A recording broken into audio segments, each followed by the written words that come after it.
हमीरपुर जिले के बिवार थाना क्षेत्र में एक घातक हादसा घटित हुआ है, जिसमें 38 वर्षीय अरविंद पुत्र श्याम लाल वर्मा ने अपने घर के पास बनी कच्ची दीवार में मिट्टी की छपाई कर रहे थे। इस दौरान एक बिजली के पोल के सपोर्टिंग तार को छू लिया, जिसमें करंट दौड़ रहा था। इसके परिणाम स्वरूप युवक को जोरदार शॉक लग गया और वह वहीं गिर पड़े। इस आपत्तिकाल में परिवार ने उसे मौदहा CHC ले जाया, लेकिन डॉक्टरों ने उसे मृत घोषित कर दिया। इस सूचना के आगमन के साथ ही परिवार में चौंकाने वाला माहौल पैदा हो गया है। मृतक अपने पत्नी के साथ एक पुत्र और 3 पुत्रियों को छोड़ गए हैं। वर्तमान में स्थानीय पुलिस ने शव का पंचनामा बनवाने और पोस्टमार्टम के लिए भेज दिया है। रायबरेली के मोतीलाल नेहरू स्टेडियम के बैडमिंटन हॉल में रायबरेली जिला बैडमिंटन एसोसिएशन द्वारा 4 दिवसीय जिला स्तरीय बैडमिंटन चैंपियनशिप, जिसका नाम स्वर्गीय राजकुमार भार्गव मेमोरियल जिला बैडमिंटन चैंपियनशिप है, का आयोजन किया जा रहा है। इस बैडमिंटन प्रतियोगिता में जिले के 200 से अधिक खिलाड़ी भाग ले रहे हैं और इस प्रतियोगिता को लेकर उनका उत्साह देखते ही बन रहा है। प्रतियोगिता 7 अक्टूबर को शुरू हुई और 10 अक्टूबर तक चलेगी। कार्यक्रम के मुख्य अतिथि डॉक्टर मनीष चौहान ने खिलाड़ियों से बातचीत करते हुए अपना उत्साह व्यक्त किया। उन्होंने इस बात पर जोर दिया कि कैसे भारत खेलों के माध्यम से विश्व स्तर पर अपनी पहचान बना रहा है और कहा कि यह चैंपियनशिप निस्संदेह प्रतिभागियों के लिए वरदान साबित होगी, जिससे उन्हें प्रतियोगिता के माध्यम से आगे बढ़ने का अवसर मिलेगा। उत्तर प्रदेश के गोरखपुर जिले में तहसील चौरी चौरा के अंतर्गत माई दिया पोखर मैदान में एक बैठक आयोजित की गई।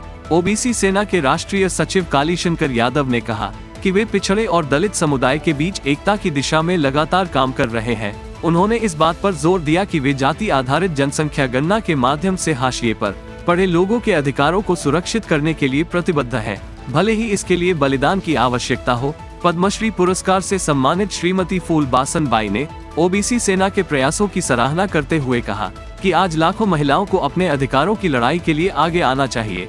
झांसी में सभा को संबोधित करते हुए डॉक्टर मनोज गुप्ता ने कहा कि ओबीसी समाज एकजुट हो रहा है और अपने अधिकारों के लिए खुद लड़ने का संकल्प लिया है। विभिन्न जातीय संगठनों के राष्ट्रीय अध्यक्ष और उपाध्यक्ष भी इस कार्यक्रम में शामिल हुए और ओबीसी सेना के साथ मिलकर अपनी एकजुटता दिखाई। कार्यक्रम की शुरुआत अंतर्राष्ट्रीय पहलवान रामजन्म योगी ने शंख बजाकर की और प्रसिद्ध लोक गायक ओम प्रकाश यादव ने सांस्कृतिक कार्यक्रम प्रस्तुत किया।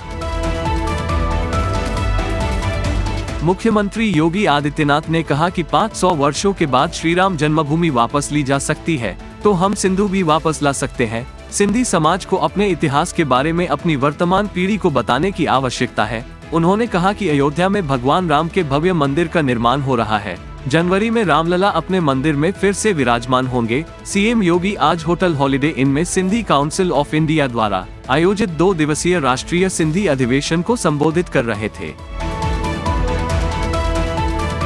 समाजवादी पार्टी के मुखिया अखिलेश यादव ने कहा कि अगला चुनाव जातीय जनगणना के मुद्दे पर होगा। जातीय जनगणना की हमारी लड़ाई बहुत पुरानी है।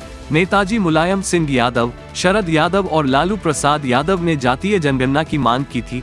उस समय की सरकार ने गिनती की, लेकिन आंकड़े कभी बाहर नहीं आने दिए।